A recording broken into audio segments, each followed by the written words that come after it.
Kol HaKavod, Cantor. Thank you for adding this music and this depth to our service. We say Kol HaKavod as a way of saying thank you and showing you respect. When we say Kol HaKavod to anyone, it is a reflection of how much we appreciate something they've done to inspire us, to lift us, to make our moment matter more. And kavod means respect. Kol HaKavod means all the respect. And kavod, Cantor Friedman, is a midah, a measure of virtue. And I'd like to add kavod to our virtual toolbox for our Sefirat HaOmer project. And so before we count the Omer, I want to think about kavod as a midah, as a virtue. And I want to think about it as an outcome, if you will, of our Torah portion, Kedushim. In other words, I think I can make a case that Kedushim, which is about holiness, is essentially built on the power of kavod. The kavod is an engine for Kedusha. So as we know in our Torah portion, Kedushim, it begins more or less like so.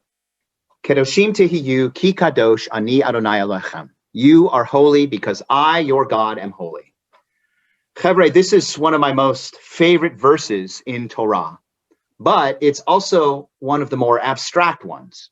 After all, what are we really saying when we say God is holy? What are we really saying when we say we as human beings are holy? And that we are holy because God is holy. Well, implied in this verse is B'Tselem Elohim, the notion that we're created in God's image. This means there is something intrinsically valuable about us because we're created B'Tselem Elohim. And because we're created in God's image, as human beings, we have a way of acting in the world like God acts, as a force for that very good that makes us special, that makes us holy. I like to think of our holiness as an outcome of the kavod, or respect, we bring to the world. Kavod is a midah, a measure of Jewish virtue that propels forward our holiness in the world, and by extension, God's. So let's take a look at a few examples. So firstly, here in Leviticus 19, verse 3, right off the bat, we encounter the mitzvah of kibud av v'em, respect of parents. According to the Talmud, in Masechet Kiddushin 31b, respect is defined here as feeding parents, clothing parents, and helping them come in and out. In other words, making sure we help them maximize their dignity as certain independent acts become more difficult as they age. Here, respect is how we help our parents age with grace and ensure we enfold them in our loving care, just as they did for us at our youngest and most vulnerable moments. Next, respect comes in the form of anticipation of need. So when you reap the harvest of your land, you shall not reap all the way to the edges of your field, or gather the gleanings of your harvest. So here in Leviticus 19, verse 9, we may encounter someone who is traveling, who hasn't eaten for a while, and they can turn to the corner of our fields. A whole family might be walking by in need of nourishment, and they can turn to the corner of our fields. Someone may be impoverished, but is too embarrassed to ask for sustenance. They too can turn to the corner of our fields, take what they need without anyone seeing.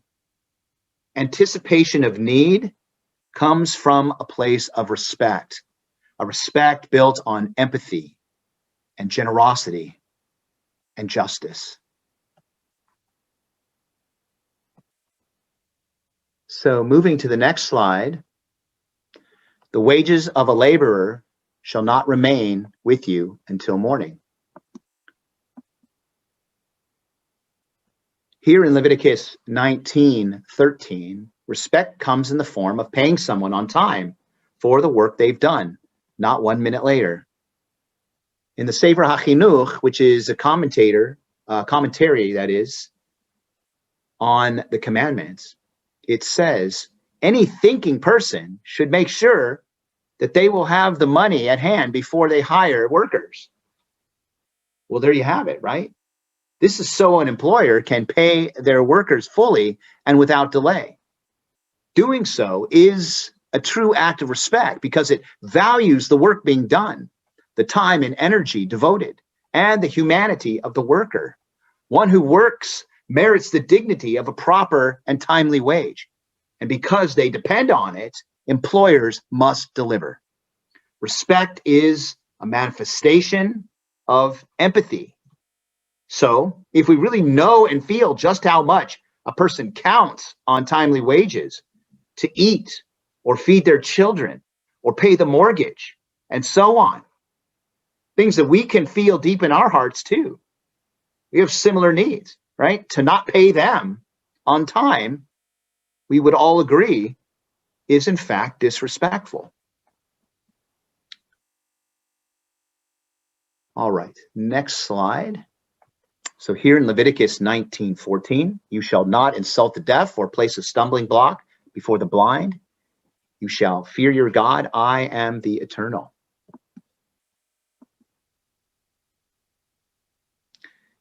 So here in Leviticus 19:14, our last text and example, because all of us are created B'Tselem Elohim, in God's image, full of intrinsic worth, we must do our utmost not to exploit anyone, no matter how they may be abled, even if differently abled than someone else.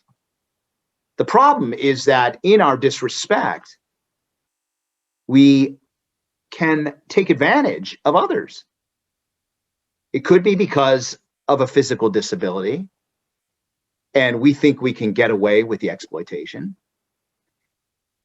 But it can also be because someone is naive or untrained or unaware, and thus vulnerable to someone who is knowledgeable, powerful, even manipulative, and exerts influence over this unsuspecting person for financial gain, for political gain, or some nefarious purpose. So, applying kavod means making sure that we are transparent and open and honest and truthful and sensitive, no matter how one is abled, no matter who we're dealing with. Respect requires us to treat each person as if they are created B'Tselem Elohim, in God's image, no matter how they may be abled. Kedoshim tehiyu ki kadosh, ani Adonai Elohechem. You are holy because I, your God, am holy. The key, Chebre, to being holy, like God is holy, is to live out the midah of kavod in our lives. The virtue of respect. A respect born out of the intrinsic worth of all people. A respect that flows out of our creation in God's image and out of a deep empathy for one's humanity and a willingness to protect it. A respect founded on gratitude and generosity and loving kindness and grace. Amen ve'amen. Shabbat shalom.